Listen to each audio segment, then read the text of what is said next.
Everyone's talking about the 100th brawler Sirius, but who is he? I can perfectly explain it all to you now, because Brawl Stars officially leaked its entire lore, and I've summarized everything and I'm now dropping it as a story for you. Long before this place was known as Starr Park, there was already a circus on the island. Sirius was the very first entertainer there. He was a master of shadow plays, and with just his hands and light, he could create anything. Everything you can possibly imagine, from birds all the way to dancing ballerinas. His success was so great that the park grew up around him, drawing in more and more artists. Although he had laid the very foundation for the park's success, Sirius was not content to share the spotlight with other artists. He succumbed to madness, driven by intense jealousy. Legend has it that his own shadows began to consume him. What you can definitely tell from this is that Sirius isn't exactly the most mentally sound brawler, and he carries a rather dark and deeply troubled psychological past. But Sirius wasn't content with just his own shadow. He then began to steal the shadows of others. What at first seemed harmless became dangerous. All of the brawlers vanished without a trace, and now we have a massive plot twist. I'm really curious if you all know this brawler, but I think you definitely do. It all started with a boy and a balloon. Most likely Gus, of course, friends. Ultimately, no one else remained but Sirius, who performed all alone in his circus for his stolen shadows. And now for some really wild background information. There are so many videos that prove Gus is a ghost boy, but not just simply because, but rather due to the fact that he sadly passed away. And since the laws also clearly explained that Gus is Sirius's first victim whom he took into his shadow, you can already imagine that Sirius is literally his paws.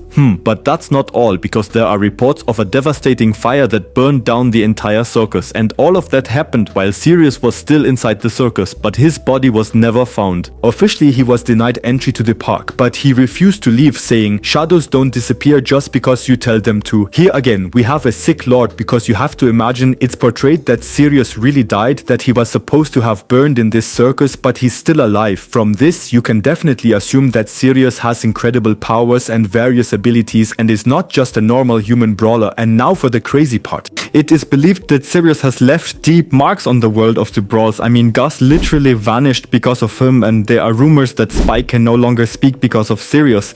It's also said that Mortis' vampiric state, his need to fear the light, is due to Sirius having stolen his shadow, and not only that, Sirius is clearly referred to here as the 100th brawler, and not just as any brawler, but as the ultra legendary one. So practically the second. The first was Kazo, everyone should know that, and Sirius is now to be officially the second. His abilities in Brawl Stars are supposed to be based on him stealing the shadows of different brawlers and then practically doing something with them. Many assume it won't necessarily be like Willow, where he can control individual brawlers as we do with Willow. Instead, he'll create various shadow copies, for example a Spike clone, and then let a shadow Spike fight against a normal Spike. And since he's an ultra legendary brawler, he'll have various abilities. This means he might be able to control brawlers, create shadow clones, and many other skills. And now for the crazy part. Even though he's the 100th brawler lore-wise, he's the very first brawler of Starr Park. That is completely insane. Leave a follow if you want more. Kiss.